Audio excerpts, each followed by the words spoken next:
આજે રાજ્યમાં માવઠાની શક્યતા છે। હવામાન વિભાગ તરફથી મોટી આગાહી પણ કરવામાં આવી છે। ઉકળાટ સાથે અસહ્ય ગરમી પણ રહી શકે છે, કારણ કે સાયક્લોનિક સર્ક્યુલેશન સિસ્ટમ એ સક્રિય બની છે અને તેના કારણે આ આગાહી વ્યક્ત થઈ છે।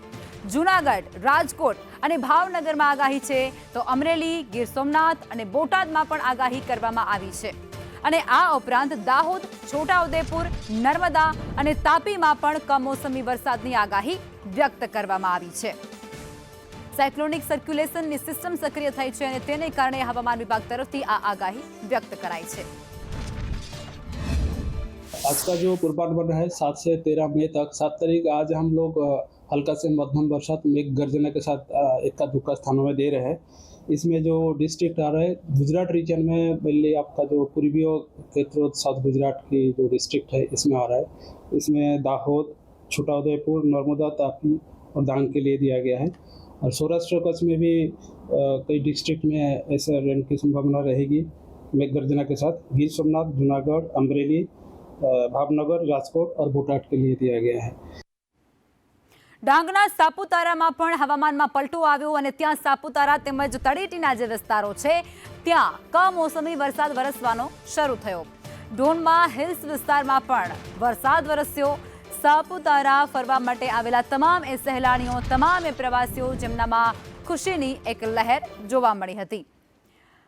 તો સાપુતારાની અંદર પણ વાતાવરણમાં અચાનક પલટો આવ્યો છે અને ત્યારબાદ કમોસમી વરસાદે ત્યાં પણ દસ્તક આપી છે અને ત્યાં જે સહેલાણીઓ ફરવા માટે ગયા છે તે આ આહલાદક જે નજારો સામે આવ્યો છે મોસમનો તેની મજા માણતા પણ જોવા મળ્યા હતા। હવામાન વિભાગ તરફથી આગાહી વ્યક્ત કરવામાં આવી છે। આવનારા દિવસોમાં પણ કમોસમી વરસાદ એ વરસી શકે છે અને તેને જ લઈ સાપુતારાના વાતાવરણમાં પલટો આવ્યો।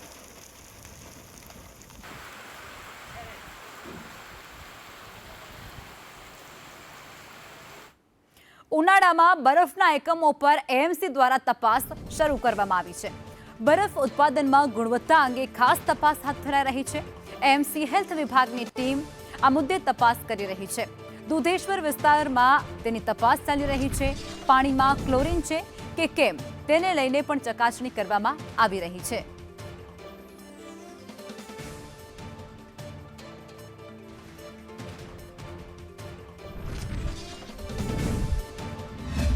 સમગ્ર અમદાવાદની અંદર આ પ્રકારે એક ડ્રાઈવ ચલાવવામાં આવી રહી છે। આજે મધ્ય ઝોનના દુધેશ્વર વિસ્તારમાં લગભગ 6 થી 7 જેટલી ફેક્ટરીઓ આવેલી છે કે જ્યાં બરફનું પ્રોડક્શન થાય છે, બરફનું ઉત્પાદન થાય છે, એવી જગ્યાઓ પર તપાસ કરવામાં આવી રહી છે। આ દ્રશ્યો આપણે જે જોઈ શકીએ છીએ એ બરફ બની રહ્યો છે। જે પાણી હોય છે એ પાણી આ પ્રકારે ભૂગર્ભમાં નીચે નાખી અને એને ઠંડુ કરવા માટેની આ પ્રક્રિયા છે કે જ્યાંથી બરફ તૈયાર થાય છે। ખાસ મહત્વનું છે કે ક્લોરીનનું પ્રમાણ છે કે કેમ પાણીમાં એ જોવું પડતું હોય છે। એ ક્લોરીનના પ્રમાણ છે કે નહીં એ બાબતની ચકાસણી પાણી માટે અહીંયા કરવામાં આવી રહી છે। જે આરોગ્ય અધિકારી છે એમની સાથે વાત કરીશું। ખાસ આપણે કઈ બાબતની ચકાસણી કરી રહ્યા છીએ અને કઈ બાબતો ધ્યાનમાં રાખવાની હોય છે? આપણે આજે અહીંયા આઈસ ફેક્ટરીમાં આવ્યા છીએ। અહીંયા જે પાણીથી બરફ બનાવવામાં આવે છે તે પાણીમાં ક્લોરીનનું યોગ્ય લેવલ છે કે નહીં તથા તેની ઓવરઓલ સ્વચ્છતાની ચકાસણી આપણે નિયમિત ધોરણે કરતા હોઈએ છીએ। આજે આપણે અહીંયા આ કસનળીમાં જે પાણી અહીંયા વપરાય છે તે લીધેલું છે। તેમાં ક્લોરીન ટેસ્ટ માટે વપરાતા ઓર્થોટોલ્યુડિન સોલ્યુશનના 2 ડ્રોપ્સ નાખ્યા। આથી આપ જોઈ શકો છો કે પાણીનો કલર ચેન્જ થયેલો છે, જે દર્શાવે છે કે અહીંયા જે પાણી વપરાય છે તેમાં ક્લોરીનની યોગ્ય માત્રા છે। જો ક્લોરીનની માત્રા ના હોય તો આપ આ ક્લોરોસ્કોપમાં જોઈ શકો છો કે આનો કલર ચેન્જ થતો નથી। જેમ જેમ ક્લોરીનના લેવલ પ્રમાણે ઉપર મુજબનો કલર ચેન્જ થતો હોય છે। તેનાથી ફેર શું પડે? ક્લોરીન ન હોય તો નુકસાની શું થાય અથવા તો જે ઉપયોગ કરે છે એમને શું નુકસાની થાય? પાણીમાં જે યોગ્ય ક્લોરીનની માત્રા એ પાણીને આપ જાણો છો કે આપણે આ વોટર ડિસ્ટ્રીબ્યુશન સ્ટેશનથી લઈને આપણી જે જનતા છે એમના ઘર સુધી પહોંચતું હોય છે। એમાં બની શકે કે વચ્ચે કોઈ પાઇપલાઇન લીકેજ હોય કે એવું કંઈ હોય તો એને કોન્ટામિનેટ થવાના ચાન્સીસ રહે છે। પણ જો પાણીમાં યોગ્ય ક્લોરીનનું લેવલ હોય તો તે એમાં રહેલા બેક્ટેરિયા, જીવાણુઓનો નાશ કરે છે અને રોગચાળાથી બચી શકાય। બરફના એકમો પર આપણે રેગ્યુલર કેવી રીતે તપાસ કરતા હોઈએ છીએ કે માત્ર પ્રસંગોપાત તપાસ કરીએ છીએ?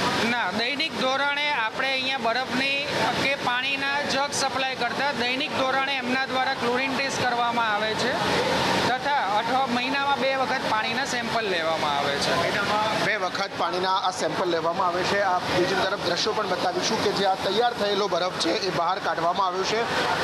લાકડાની પાટ છે ને એના ઉપર આ બરફ છે. ખાસ મહત્વની બાબતો એ ધ્યાનમાં રાખવી હોય છે કે ક્લોરીન અને એની સાથે અન્ય કોઈ પણ પ્રકારની ગંદકી છે કે કેમ તેની પણ તપાસ કરવામાં આવતી છે, કારણ કે આ બરફ સીધો ખાદ્ય પદાર્થો માટે, ઠંડા કરવા માટે અથવા તો ઠંડા પીણા માટે વપરાતો હોય છે. બનાસકાંઠા કોંગ્રેસના ગુલાબસિંહ રાજપૂત દ્વારા એક મોટું નિવેદન આપવામાં આવ્યું છે. ડીસામાં આભાર દર્શન કાર્યક્રમ યોજાયો અને ત્યાં તેમના દ્વારા આ નિવેદન આપવામાં આવ્યું છે. કોંગ્રેસને કોંગ્રેસ જ હરાવે છે, કોઈ બીજું નથી હરાવતું તેવું તેમના દ્વારા કહેવાયું છે. કોંગ્રેસને કોંગ્રેસ સિવાય બીજું કોઈ હરાવી શકતું પણ નથી.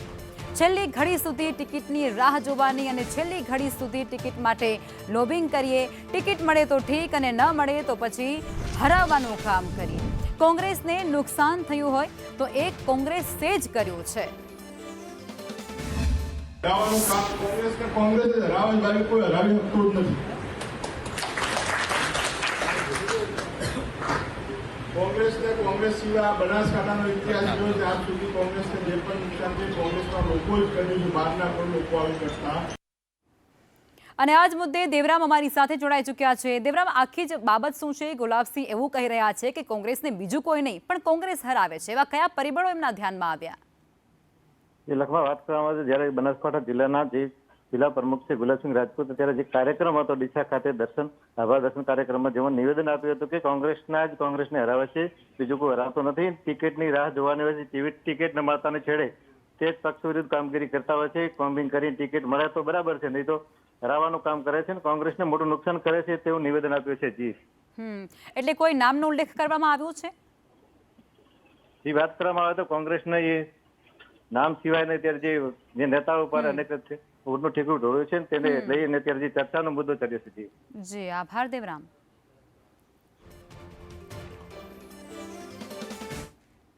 અમદાવાદના રજિસ્ટ્રારમાં એક લવ જેહાદનો મુદ્દો સામે આવ્યો છે. ઇન્ચાર્જ રજિસ્ટ્રાર દ્વારા લગ્ન નોંધણીને મોકૂફ રાખવામાં આવી છે. વિશ્વ હિન્દુ પરિષદના જિલ્લા અધ્યક્ષ શ્રેયાંશ શાહનું નિવેદન સામે આવ્યું છે. વિવાદાસ્પદ રજિસ્ટ્રાર સૈયદ રઝા પર તેમના દ્વારા ઉતારવામાં આવ્યા છે. રજિસ્ટ્રારને રજૂઆત કરતાની સાથે જ લગ્ન મોકૂફ રાખવામાં આવ્યા છે. અને આ અંગે તેઓ કહે છે કે અમે ગાંધી ચિંધ્યા માર્ગે પણ રજૂઆત કરી હતી. સૈયદની બદલી માટે સરકારને રજૂઆત હજુ પણ કરીશું. વિવાદાસ્પદ સૈયદ સાહેબ છે જે એનો રજિસ્ટ્રાર તે આજે રજા ઉપર જાણી જોઈને ઉતરી ગયો છે. એટલે જે ચાર્જમાં અધિકારી હતા તેમને અમે રજૂઆત કરી કે ભાઈ તમે તો ચાર્જમાં તો તમે શું કરો. એકવાર ફરી મેરેજ રજીસ્ટ્રેશન પર લવ જેહાદનો કિસ્સો સામે આવ્યો છે, જ્યાં બીએચપીના કાર્યકર્તાઓ હાલ રજિસ્ટ્રાર ઓફિસ પહોંચ્યા છે. અનેક કાર્યકર્તાઓ છે, અગાઉ પણ આ જ પ્રકારે એક વિવાદ છે છેડાયો હતો. કાર્યકર્તાઓ છે એમની સાથે જ આગેવાનો સાથે જ વાત કરીશું. વિવાદ હતો અને અહીંયા હાલ પહોંચવું પડ્યું છે. વારંવાર આ પ્રકારે મેરેજોની સંખ્યામાં સતત વધારો થઈ રહ્યો છે. આમાં કદાચ કોઈક એવી અવેરનેસના ભાગરૂપે બી આપણે જોઈ શકાય. ક્યાંક રજિસ્ટ્રાર પોતે માહિતી પૂરી પાડતા હોય કે ભાઈ આ પ્રકારે લગ્ન કરવા આવો તમે તો અહીંયા તમારી સાથે કોઈ ગેરવર્તણૂક નહીં થાય. ઘણી હિન્દુ બહેન દીકરીઓના આ જ રજિસ્ટ્રેશનના અંદર મેરેજ થઈ ચૂક્યા હોય, પણ ત્યારે આવા કોઈ પોલીસ કાફલા અમે જોયા નથી. અને હિન્દુ દીકરી હોય ત્યારે આ પ્રમાણે ચાલતું હોય, જ્યારે મુસ્લિમ દીકરી લગ્ન કરવા આવતી હોય કોઈ હિન્દુ સાથે ત્યારે આ કોઈ પોલીસ અહીંયા હાજર નહીં હોતી અને આવા લગ્નો થતા હોય છે. અને ત્યાંથી ખેંચીને લઈ જતા હોય છે ઘણા વિશેષ સમાજના લોકો. એ દીકરી જો મુસ્લિમ હોય તેને ખેંચીને લઈ જવામાં આવે ત્યારે પોલીસને ધ્યાન નહીં હોતું, પોલીસનું કોઈ પ્રોટેક્શન નહીં હતું. આ કિસ્સો છે કેવા પ્રકારનો કિસ્સો? આજે આ પોલીસે કેમ ખડકી દેવામાં આવી એ અમારા માટે અચંબાનો વિષય છે કે ભાઈ આ કોઈ હાઈકોર્ટનો ઓર્ડર છે કે ભાઈ સૈયદ સાહેબે પોતે મંગાવેલી પોલીસ છે. પોલીસ કયા કારણોસર સવારથી અહીંયા તૈનાત થઈ છે એની અમારી જોડે હજી સુધી કોઈ નોંધ આવી નથી. સમાજમાં આ પ્રકારે આવા કિસ્સાઓ બનતા હોય કેટલા મોટા માનવામાં આવે છે અને અત્યારે પણ આ જ પ્રકારના કિસ્સાની આશંકા પણ છે. હું વાત કરું તો વિશ્વ હિન્દુ પરિષદ અને બજરંગ દળે છેલ્લા વર્ષમાં 150થી વધારે આપણે હિન્દુ દીકરીઓને લવ જેહાદમાંથી ફસાય છે. આ અઠવાડિયામાં સળંગ ત્રીજો કેસ છે. ગઈકાલે પણ એક 14 વર્ષની દીકરીને અમે આ ચંગુલમાંથી બહાર ફસાવી હતી. એના આગલા દિવસે એક 16 વર્ષની દીકરીને પણ અમે ચંગુલમાંથી બહાર ફસાવી હતી. એટલે મહિનામાં 30 દિવસમાંથી કમસે કમ 15 દિવસમાં અમારી પાસે લવ જેહાદના કિસ્સા આવતા હોય છે. એમાં નાની બાળકીઓ પણ, જેમાં બીભત્સ ફોટા પણ હોય છે અને એમને બ્લેકમેલિંગ પણ કરતા હોય છે. અને અમને એવું પણ જાણવા મળ્યું છે કે એમના ખોટા આધાર કાર્ડ બનતા હોય છે. તો મારી ખાલી સરકારને એક જ વિનંતી છે કે અમે તમને આટલા મત આપીને આટલી 200 સીટ અમને તમે આપી તો શું ખાલી હિન્દુઓના અત્યાચાર સહન કરવા માટે આપ્યું છે? તો અમારે પણ ખ્યાલ કરવો પડશે કે અમે હવે મત કોને આપીએ. જરૂર. એટલે આ પ્રકારના કિસ્સાઓમાં જોવા જઈએ તો એક વકીલ તરીકે રજિસ્ટ્રારમાં ફરી એક વખત આક્ષેપ કરવામાં આવ્યો છે. અગાઉ પણ ઘણીવાર આવા આક્ષેપ થાય છે. સ્પેશિયલ એક્ટ પ્રમાણે જ્યારે પણ જે અરજી થાય છે હસબન્ડ વાઇફ તરફથી એ અહીંયા કાયદેસર બહાર લગાવવામાં આવી જોઈએ અને એના ઘરે પણ એક કોપી મોકલવામાં આવે તો ક્યાંક ને ક્યાંક જે એલિગેશન થાય છે એ પ્રમાણે આનું જે ઇમ્પ્લિમેન્ટ થવું જોઈએ. એક કિસ્સામાં થાય છે જ્યારે હિન્દુ છોકરીઓ છે ત્યારે થાય છે, પણ ક્યાંક ને ક્યાંક આ કિસ્સામાં થયું નથી. હાલમાં પણ કોઈ માહિતી નથી કે એવા કોઈ નોટિસ બોર્ડ પર એવું લગાવવામાં આવ્યું નથી કે આ લોકોએ મેરેજ માટે રજીસ્ટર કરવા માટે આજે કર્યું હોય. સૌથી મોટો કલંક લવ જેહાદનો કહી શકાય. 100% એના ઉપર ઘણા અવેરનેસ માટે પિક્ચરો બન્યા છે, ઘણા કિસ્સા પણ બહાર આવ્યા છે, ઘણી ફરિયાદો પણ થઈ છે. એટલે ક્યાંક ને ક્યાંક આ અટકવું જોઈએ અને સરકારે પણ આમાં ધ્યાન આપવું જોઈએ, કારણ કે આટલી પોલીસ અમે કોર્ટમાં કોઈ મોટો આતંકવાદી લાવે તો આટલી પોલીસ નથી હોતી ને આજે આટલું પોલીસનો કાફલો ખડકી દેવામાં આવે છે. પીઆઈ થી લઈને એસપી થી લઈને આટલી મોટી સંખ્યામાં પોલીસ છે. એટલે ક્યાંક ને ક્યાંક આવા ગુનાને આવા લોકોને પ્રોત્સાહન મળતું એવું દેખાઈ આવે છે. એટલે વીએચપી તરફથી પણ અને હિન્દુ ધર્મના લોકોને પણ એક જ લાગણી અને માંગણી છે કે યોગ્ય જ્યારે પોલીસ બંદોબસ્ત આ પ્રકારે લગ્નોમાં આપવામાં આવતો હોય છે તે યોગ્ય નથી અને આ પ્રકારના લગ્ન છે તે થતા અટકાવવા જોઈએ. જો કે મહત્વનું છે કે અગાઉ પણ 2 મહિના પહેલા આ જ પ્રકારનો વિવાદ એક વખત છેડાયો હતો અને આ જ વિવાદને લઈને મોટો હોબાળો પણ અહીંયા થયો હતો. કેમેરામેન પુખરાજ શર્મા સાથે દિવ્યા ચૌહાણ, સંદેશ ન્યૂઝ, અમદાવાદ. અને આ વચ્ચે ભાવનગરમાં બેંક મેનેજરનું એક મોટું કૌભાંડ પણ સામે આવ્યું છે. ભાવનગરમાં બેંક મેનેજરની ધરપકડ કરી લેવાય છે. 1.35 કરોડના લોન કૌભાંડમાં પોલીસ દ્વારા આ કાયદાકીય કાર્યવાહી હાથ ધરાઈ. એસબીઆઈ બેંકના ચીફ મેનેજર સંતોષ કુમાર, જેને જેલ હવાલે કરવામાં આવ્યા છે. અને આજ મુદ્દે સંવાદદાતા મયુર અમારી સાથે જોડાઈ ચૂક્યા છે. મયુર, લોન પાસ કરાવવામાં મુખ્ય ભૂમિકા તેમની હોય તેવો એક મોટો ઘટસ્ફોટ થયો છે અને આ મસ્ત મોટું કૌભાંડ સામે આવ્યું છે. વિગતો શું?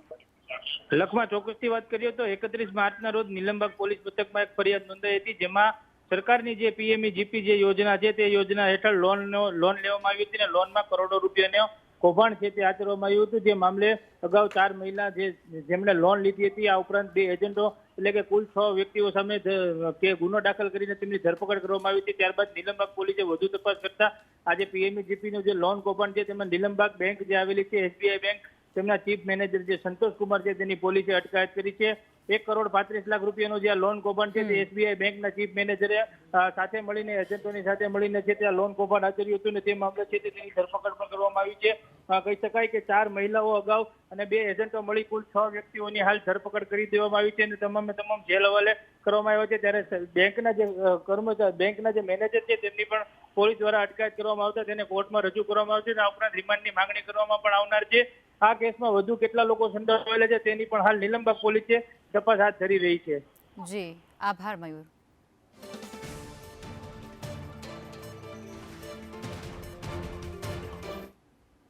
ગાંધીનગર મનપામાં આંગણવાડીની બહેનો દ્વારા મોરચો માંડવામાં આવ્યો છે.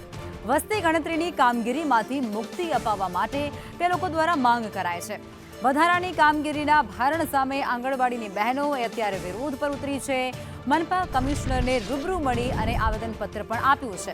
ગાંધીનગર મનપા કચેરી ખાતે આંગણવાડીના જે કાર્યકરો છે તે મોટી સંખ્યામાં એકત્રિત થયા હતા અને કામગીરીનું જે ભારણ તેમના પર વધી રહ્યું છે તેમાંથી તેમને મુક્તિ આપવામાં આવે તેવી રજૂઆત પણ એ બહેનો દ્વારા કરવામાં આવી છે.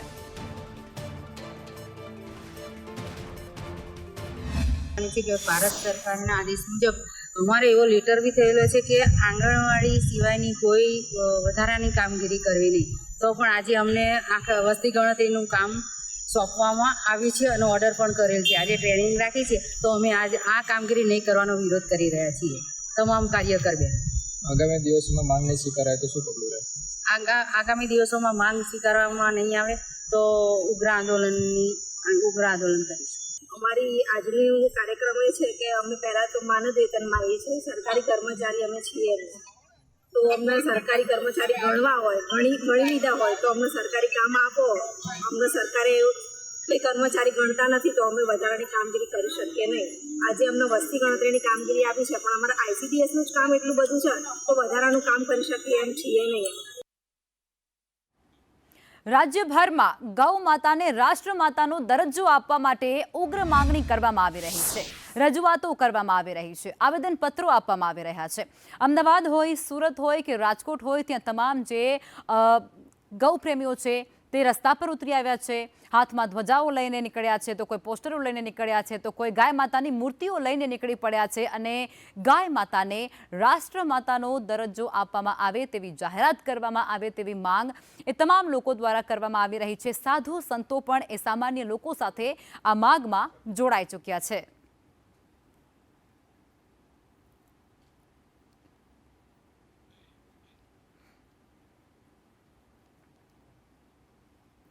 સાબરકાંઠાના ઈડર સહિત સમગ્ર દેશભરમાં આજે ગૌ માતાના સન્માન માટે તેમજ તેના રક્ષણ માટે તમામ પ્રાંત કચેરીઓમાં આવેદનપત્ર આપવામાં આવ્યું છે અને આ સાથોસાથ આવનારા સમયમાં રાજ્ય સરકાર સહિત કેન્દ્ર સરકાર દ્વારા ગાય માતાને વિશેષ દરજ્જો આપવામાં આવે રાષ્ટ્રવ્યાપી સહયોગની માંગ કરી છે. જો કે આવનારી 27મી જુલાઈ સુધી કોઈપણ પ્રકારનો કેન્દ્ર સરકારનો સહયોગ નહીં મળે તો જિલ્લા કક્ષાએ આવેદનપત્ર આપવાની પણ રજૂઆત કરવામાં આવી છે. તમિલનાડુમાં સરકારની રચના માટે અત્યારે રાજકીય ગતિવિધિઓ તેજ બની ગઈ છે. ટીવીકે ચીફ થલાપતિ વિજયની રાજ્યપાલ સાથે મુલાકાત કરી અને સરકાર રચવાનો તેવો દાવો કરી ચૂક્યા છે. રાજ્યપાલે 118 ધારાસભ્યોના સમર્થનના હસ્તાક્ષર રજૂ કર્યા, જેમાં રાજ્યપાલ તરફથી લીલી ઝંડી નથી મળી તેવું વિજય થલપતિએ કહ્યું છે.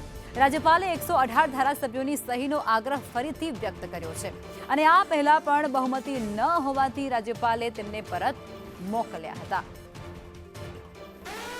અને હવે વાત કરવી છે ખનીજ માફિયાઓના આતંકની. પંચમહાલમાં ખનીજ માફિયાઓનો આતંક સામે આવ્યો છે. ખાણ ખનીજ વિભાગની ટીમ પર તેમના દ્વારા હુમલો કરવામાં આવ્યો છે. કાલોલના ઘુસર ગામે માફિયાઓ દ્વારા પથ્થરમારો કરવામાં આવ્યો. રેતી ચોરી રોકવા ગયેલી આ ટીમ જેના પર હિંસક હુમલો થયો છે. રેડ દરમિયાન પાસ પરમિટ વગરના ટ્રેક્ટરને ઝડપી પાડવામાં આવ્યા છે. માફિયાઓનો કર્મચારી પર ટ્રેક્ટર ચડાવવાનો પ્રયાસ પણ સામે આવ્યો. પાવડા અને પથ્થર વડે કર્મચારીઓ પર હિંસક હુમલો કરવામાં આવ્યો હતો, જેમાં ઈજાગ્રસ્ત 2 કર્મચારીઓને તાત્કાલિક હોસ્પિટલે ખસેડવાની ફરજ પડી. ગામમાં ગોમા નદી આવેલી છે. ગોમા નદી પટમાં અમે આકસ્મિક ચેકિંગ કરવા ગયા હતા અને ત્યાં ઘટના બનેલી છે અમારી જોડે.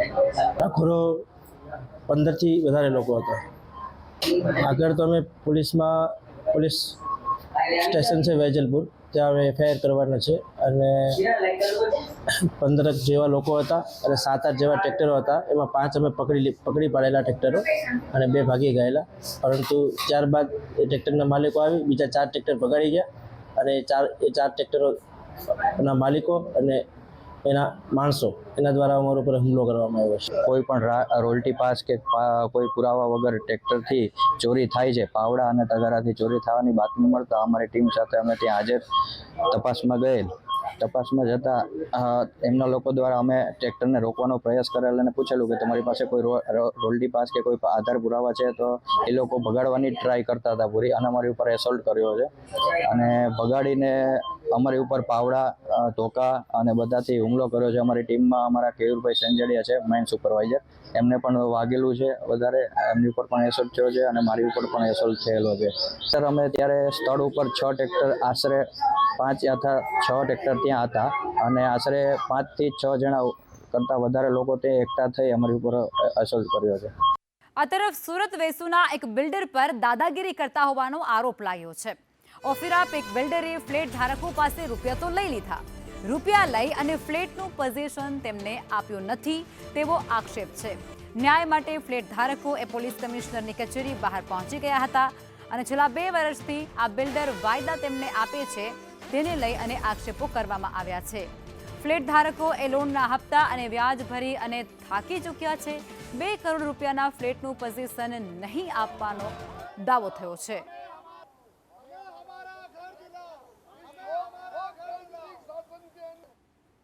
સુરત સાયબર ક્રાઇમ બ્રાન્ચને ઠગાઈના કેસમાં મોટી સફળતા મળી છે. ચીનથી કાપડ મંગાવવાના નામે લાખો રૂપિયાની ઠગાઈ આચરનાર ભેજાબાજ અમદાવાદથી ઝડપી પાડવામાં આવ્યો છે. સુરત સાયબર ક્રાઇમે આરોપી કૃણાલ ભોજકને ઝડપી પાડ્યો છે. આરોપી ફેસબુક અને ઇન્સ્ટાગ્રામ પર એડ આપતો હતો. શિપિંગ એજન્ટ તરીકેની એડ આપી અને વેપારીઓને ફસાવતો હતો.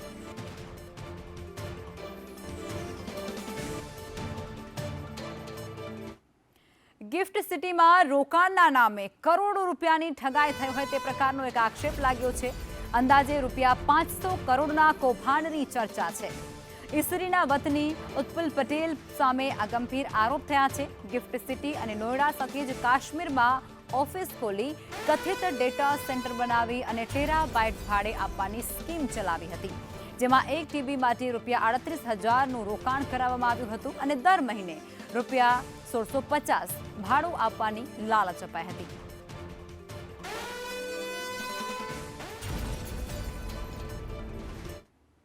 અમદાવાદથી અકસ્માતની વિગતો. નારાયણપુરા ક્રોસિંગ પાસે અકસ્માત. એમટીએસ બસ અને કાર તેમજ બાઇક સાથે અકસ્માત સર્જાયો. એમટીએસ બસે 3 બાઇક અને એક કારને અડફેટે લીધા. કાર અથડાયા બાદ ડિવાઈડર પર ચડી ગઈ હતી. મળતી વિગતો અનુસાર બ્રેક ફેલ થઈ જતી અને તેના સાથે આ અકસ્માત સર્જાયો છે. સદનસીબે આ અકસ્માતમાં કોઈ પણ પ્રકારે જાનહાનિ નથી પહોંચી, પરંતુ બાઇક અને કારને નુકસાન પહોંચ્યું છે.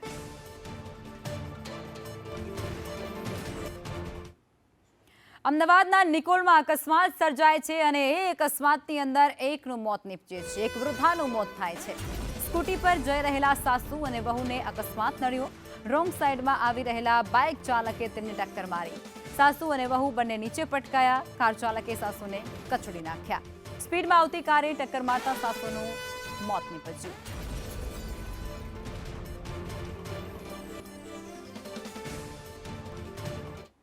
અને આ જ મુદ્દે સંવાદદાતા પ્રતિક અમારી સાથે જોડાઈ ચૂક્યા છે. પ્રતિક, આ અકસ્માતને લઈને જે વિગતો સામે આવી રહી છે, સાસુ વહુને અકસ્માત નડ્યું અને સાસુનું મોત થયું છે, વિગતો શું છે? લખમાં નિકોલ વિસ્તારમાં તો અકસ્માત થયો છે, પરંતુ અમદાવાદ શહેરની વાત કરીએ તો અમદાવાદ શહેરમાં કુલ આજે 4 ફેટલના બનાવો બન્યા છે, એટલે કે 4 અકસ્માતના બનાવમાં 4 વ્યક્તિના મોત થયા છે. પૂર્વ અમદાવાદની વાત કરવામાં આવે તો પૂર્વ અમદાવાદમાં 3 બનાવ બન્યા છે. અને આપણી સાથે વાત કરવા માટે અમદાવાદ પૂર્વ ટ્રાફિકના ડીસીપી છે, સાહેબની સાથે વાત કરશું. સાહેબ, ખાસ તો અમદાવાદ પૂર્વની વાત કરીએ, 3 બનાવ એવા બન્યા છે કે જેમાં અકસ્માતમાં 3 વ્યક્તિના મોત થયા છે. ખૂબ ગંભીર વાત છે. કયા પ્રકારની વિગત છે? શું અકસ્માતમાં થયું હતું? અમદાવાદ શહેરના જે પૂર્વ વિસ્તાર છે એની અંદર ખાસ જે 3 બનાવો બનેલા છે, એમાં નિકોલ વિસ્તાર જે છે એમાં એક બહેન જે છે એક્ટિવા લઈને જતા હતા. એમને બ્રેક મારવાના કારણે એમના સાસુ જે છે એ નીચે પડી ગયા અને પાછળથી પૂર ઝડપે કાર આવતી હતી અને એના કારણે અકસ્માત સર્જાયો અને એ બહેનનું અવસાન થયેલું છે. ત્યારબાદ એક વંડર પોઈન્ટથી જીવનજ્યોત સુધી જે છે વિસ્તાર, એ વિસ્તાર પર એક વાહન ચાલક બાઇક જે જતો હતો એની પાછળ નશાની હાલતમાં કાર ચાલક જતા હતા, પૂર ઝડપે ચલાવ્યું અને બાઇકને ટક્કર મારી અને જેના કારણે આ પણ અકસ્માત થવા હતું અને બાઇક ચાલકનું અવસાન થયેલું છે. ત્રીજો જે એક બનાવ છે એ વટવા વિસ્તારનો છે. તેની અંદર ડમ્પર જે છે એ આગળ જઈ રહ્યું હતું, ત્યારે એક્ટિવા ચાલકે એના ડમ્પરના પાછળના ભાગમાં આવી જઈ અને ઈજા થઈ અને જેના કારણે એમનું પણ મૃત્યુ થયું છે. આવા પૂર્વ વિસ્તારના કુલ 3 બનાવો નોંધાયેલા છે. અચ્છા સર, જે રીતે ફેટલના બનાવો વધી રહ્યા છે, ખાસ તો શું કારણ પ્રાથમિક સામે આવતા હોય છે અકસ્માતમાં, અને આવા અકસ્માત નિવારવા માટે ટ્રાફિક પોલીસ તરફથી કયા પ્રકારની કામગીરી થઈ રહી છે? આ બનાવો બને છે એના માટેના મુખ્ય 3 કારણ છે. એક કારણ છે કે ઘણા બધા લોકો જે છે એ ટ્રાફિકના નિયમોનું પાલન નથી કરતા અને રોંગ સાઈડમાં આવે છે અને રોંગ સાઈડમાં કારણે સામેના બીજા વાહનો સાથે અકસ્માત સર્જે છે.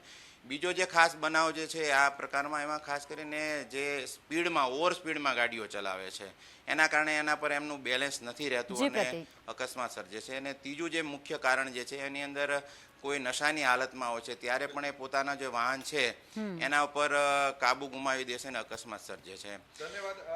તો લખમાં આ 3 મુખ્ય કારણ છે જેના કારણે અકસ્માતની ઘટના બનતી હોય છે અને કોઈ પરિવાર તેમના મોભીને ગુમાવતા હોય છે. બિલકુલ, આભાર પ્રતિક, આપ જોડાયા તે બદલ.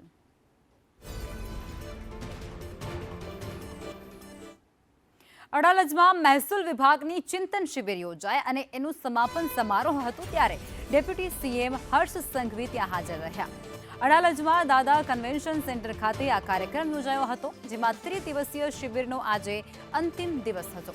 આ ચિંતન શિબિરમાં ડેપ્યુટી સીએમ હર્ષ સંઘવીનું મોટું નિવેદન પણ સામે આવ્યું છે. તેઓ કહે છે કે કલેક્ટરે SIR ચૂંટણીમાં અદ્ભુત કામગીરી કરી છે. નવી ટેકનોલોજીથી લોકોને સેવા આપવા માટે આ ચિંતન શિબિરનું આયોજન થાય છે. સૌ વિચારે ટુરિઝમ કેવી રીતે વધારી શકાય તેવું પણ તેમના દ્વારા નિવેદન સ્વરૂપે કહેવાયું છે. ઇન્ડસ્ટ્રી ડિપાર્ટમેન્ટ પાસે પછી આવવો જોઈએ, સૌથી પહેલા કલેક્ટર પાસે જવું જોઈએ. કલેક્ટરે એપ્રોપ્રિએટ વ્યવસ્થાઓ કરીને ઇન્ડસ્ટ્રી ડિપાર્ટમેન્ટ જોડે કોર્ડિનેશન કરવું જોઈએ.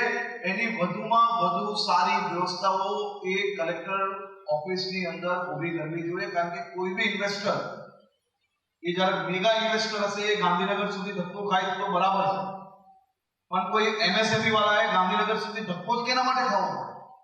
આપણી પાસે બધી જ વ્યવસ્થા છે, આપણી પાસે બધા જ ડેસ્ક છે, તો આપણે પોતાના જિલ્લાની અંદર ટુરિઝમ સેક્ટર હોય કે પછી ઇન્ડસ્ટ્રીઝ હોય કે પછી સ્પોર્ટ્સ એક્ટિવિટીઝનો કઈ રીતે આપણે વધારો કરી શકીએ તે દિશામાં બી આપણે ગંભીરતાપૂર્વક જોવું. વાંસદાના ધારાસભ્ય અનંત પટેલ એ લોકોની વહારે આવ્યા છે. અનંત પટેલ એ સ્થાનિકોના હિત માટે મેદાને ઉતર્યા છે. બોરિયાત ટોલ પ્લાઝા પર ટોલ મુદ્દે ગડકરીને પત્ર લખ્યો છે. જે 21 વાહનો પાસેથી ઉઘરાવવામાં આવતા ટોલ મુદ્દે આ પત્ર લખાયો છે. સ્થાનિકોને મળતી ટોલ મુક્તિ એ અચાનક જ બંધ કરી દેવામાં આવી છે અને તેમની પાસેથી પણ ટોલ વસૂલવાનો શરૂ થયો છે. ટોલ મુક્તિ બંધ કરાતા ધારાસભ્યએ નારાજગી વ્યક્ત કરી છે. અનંત પટેલે જન વિરોધી આ પ્રવૃત્તિને ગણાવી છે અને આ સ્થિતિની અંદર સુધાર આવે તેવી માંગ કરી છે. વધારાનો આર્થિક બોજ એ સહન કરવામાં નહીં આવે તેવું સ્પષ્ટપણે તેમનું કહેવું છે. ટોલ મુક્તિ ફરી શરૂ નહીં થાય તો આંદોલનની તૈયારી છે. GJ21 ના વાહનો પર પણ ટોલ ટેક્સ લેવાનું શરૂઆત કર્યું. અમે કેન્દ્રીય મંત્રીને ગત રોજ પત્ર પણ લખ્યો છે. અમે કોઈ પણ જાતનો ટોલ ટેક્સ આપવાના નથી. એટલે આ જે સરમુખત્યારશાહીનું જાહેરનામું બહાર પાડ્યું છે પરત ખેંચો, અને જો પરત ન ખેંચવામાં આવશે તો અમે આવનારા દિવસોમાં લોકશાહી માર્ગે જન આંદોલન કરશું. મોરબીના રાજકારણમાં ખળભળાટ મચ્યો છે. ભાજપના એમએલએનો એક વિડીયો એ સોશિયલ મીડિયા પર ફરતો થયો છે. કોંગ્રેસને મત આપવાનું તેઓ અંદર કહેતા હોય તેવું આ વિડીયોમાં સામે આવ્યું છે. વાંકાનેરના એમએલએ જીતુ સોમાણીનો આ વિડીયો, જેમાં ભાજપને નહીં પરંતુ કોંગ્રેસને મત આપવાનો તેમના દ્વારા ઉલ્લેખ કરવામાં આવ્યો છે.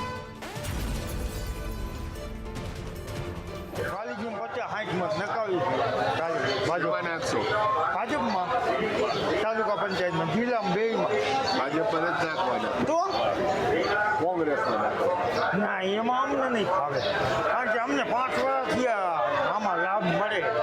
એ લાભ તો મારે દેવરાવો હોય ને એમ. હા, તો હું કહું એમ કરો ને. હા, નાખજો કોંગ્રેસમાં કે 2027માં ચૂંટણી લડવાનો છું. તેથી મને વિધર્મીઓએ મત ન આપે અને મતપેટી ન અબડાવે, આ પણ વાત ચોક્કસ છે. મેં વિધાનસભામાં મુસ્લિમો પાસે કોઈ દી મત માંગ્યા નથી. હું જ્યારે પણ ત્યારે લડ્યો ત્યારે એક પણ મુસ્લિમોને મેં કીધું નથી કે મને મત આપજો. 2.5 લાખ મતદારો છે. હું નરેન્દ્રભાઈ અને અમિતભાઈ શાહનો હનુમાન છું. જો એ મત ન માગી શકતા હોય, ભાઈ બંગાળમાં એમ કહે કે મારે મુસ્લિમના મત નથી જોતા, હું તો આ વસ્તુ તો હું 20 થી 25 વર્ષથી આ કહું છું. થરાદમાં કોંગ્રેસના સ્થાનિક નેતાઓ પર ફરિયાદ થઈ છે. કોંગ્રેસના સ્થાનિક મહિલા નેતા ગીતા નાઈ સામે ફરિયાદ થઈ છે. પ્રધાનજી ઠાકોર અને સિદ્ધરાજજી ચૌહાણ સામે ફરિયાદ થઈ છે. ફરિયાદને લઈ અને ગેનીબેન ઠાકોરની ફેસબુક પર એક પોસ્ટ પણ સામે આવી છે. ત્રણેય સ્થાનિક નેતાના સમર્થનમાં ગેનીબેન દ્વારા પોસ્ટ શેર કરવામાં આવી છે. તેઓ કહે છે કે ખોટી ફરિયાદ એ લોકશાહી પર સીધો પ્રહાર છે. કાર્યકરોને ડરાવવાના પ્રયાસો એ ક્યારેય નહીં સ્વીકારવામાં આવે. કાર્યકરો નિર્દોષ હોવાનો ગેનીબેન દ્વારા આ પોસ્ટમાં ઉલ્લેખ કરવામાં આવ્યો છે. ખોટી ફરિયાદ પર નિષ્પક્ષ તપાસ થાય તેવી માંગ પણ ગેનીબેન અત્યારે કરી રહ્યા છે અને આ સમગ્ર મામલે ગેનીબેન જિલ્લા પોલીસ વડાને પણ રજૂઆત કરશે.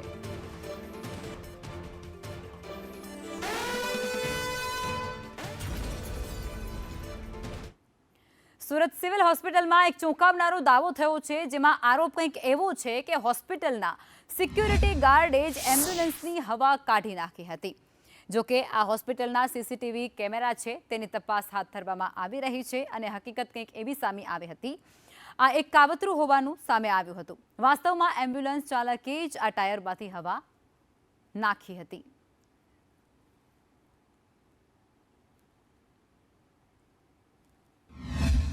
સિવિલ હોસ્પિટલનો બદનામ કરતો એક વિડીયો વાયરલ કરવામાં આવેલો છે. એ વિડીયોમાં બતાવવામાં આવે છે કે આ અમારા સિક્યુરિટીવાળાએ એમની એમ્બ્યુલન્સની હવા કાઢી નાખવામાં આવેલી છે, પણ એ તદ્દન ફેબ્રિકેટેડ છે. અને એ જે અમે તપાસ કર્યું ત્યારે જાણવા મળ્યું કે એમ્બ્યુલન્સ પહેલેથી જ હવા નીકળેલી લઈને આવેલો હતો અને બીજી એમ્બ્યુલન્સવાળા પેશન્ટ લઈ જતા હતા. એ પેશન્ટને પોતાનું બતાવી અને એમને પોતાનો વિડીયો વાયરલ કરેલો છે અને આ સિવિલ હોસ્પિટલને બદનામ કરવામાં આવે છે કે આ અમારી પેશન્ટને લઈ જતી વખતે હવા કાઢી નાખવામાં આવેલી હતી. जो कि प्राइवेट एम्बुलेंस का था. जो प्राइवेट एम्बुलेंस वालों ने ये बोला गया कि भाई हमारी पेशेंट इमरजेंसी ले जाना था, सिक्योरिटी ने हवा निकाल दिया है. लेकिन तुरंत ही हमने अपना सीसीटीवी के द्वारा जांच किया तो उसमें पहले से ही वो हवा निकली हुई एम्बुलेंस को लेकर आते हैं, जो कि एक पहले से एम्बुलेंस लगी थी, उसके पीछे एक स्ट्रेचर था, उस स्ट्रेचर पे पेशेंट था, उस पेशेंट को वहाँ पे ले जाके इन्होंने एक वीडियो बनाया और उसको वायरल किया. ગુજરાતમાં ઉનાળો એ ચરમસીમાએ પહોંચતા હવે પીવાના પાણીનો સંકટ એ વધુ ગંભીર બન્યો છે. રાજ્યના કુલ 7 એવા જિલ્લા જેના ગામોમાં પાણી માટે ટેન્કરો દોડાવવાની ફરજ પડી છે. સૌથી ચોંકાવનારી વાત એ છે કે પાઇપલાઇનના ભંગાણ અને ટેકનિકલ ખામીઓના કારણે લોકોને નિયમિત પાણી નથી મળી રહ્યું. રાજકોટ, કચ્છ, ભાવનગર, બનાસકાંઠા, સાબરકાંઠા, અરવલ્લી અને કચ્છ જિલ્લાના અનેક એવા ગામડાઓ છે જ્યાં પાણીની ભારે તંગી સર્જાય છે. પાણી પુરવઠા વિભાગના આંકડા પ્રમાણે માત્ર 2 દિવસમાં જ 468 જેટલા ટેન્કરો દ્વારા પાણી પહોંચાડવામાં આવ્યું છે. રાજકોટ જિલ્લાના 60 ગામોમાં, બનાસકાંઠાના 30 ગામોમાં અને કચ્છના વિસ્તારોમાં સતત ટેન્કરો દોડાવવામાં આવે છે. કેટલીક જગ્યાએ 1 ટેન્કરથી તો ક્યાંક 2 ટેન્કરથી પાણી પૂરું પાડવામાં આવે છે. સૌથી મોટો સવાલ અહીં એ પણ થાય છે કે કરોડો રૂપિયાની પાણી પુરવઠા યોજનાઓ હોવા છતાં લોકો હજુ ટેન્કર પર નિર્ભર કેમ છે? પાઇપલાઇનમાં ભંગાણ, લીકેજ અને ટેકનિકલ ખામીઓ સમયસર કેમ નથી સુધારવામાં આવતી? ઉનાળો શરૂ થતાની સાથે જ દર વર્ષે પાણીની સમસ્યા કેમ સર્જાઈ જાય છે? સ્થાનિક લોકોનો આરોપ કંઈક એવો પણ છે કે તંત્ર એ કાગળ પરની યોજનાઓ બતાવે છે, પરંતુ ગામડા સુધી પૂરતું પાણી ક્યારેય નથી પહોંચતું. મહિલાઓને પાણી માટે લાંબી રાહ જોવી પડે છે, કતારમાં લાગવું પડે છે અને ઘણા ગામોમાં રોજિંદી જીવનશૈલી પર સીધી માઠી અસર પડે છે. એક તરફ વિકાસના દાવા અને બીજી તરફ પાણી માટે ટેન્કરો પર નિર્ભર આ ગામડાઓ. હવે જોવાનું એ રહેશે કે સરકાર અને તંત્ર આ પાણીના સંકટનો કાયમી ઉકેલ ક્યારે અને કેવી રીતે લાવે છે.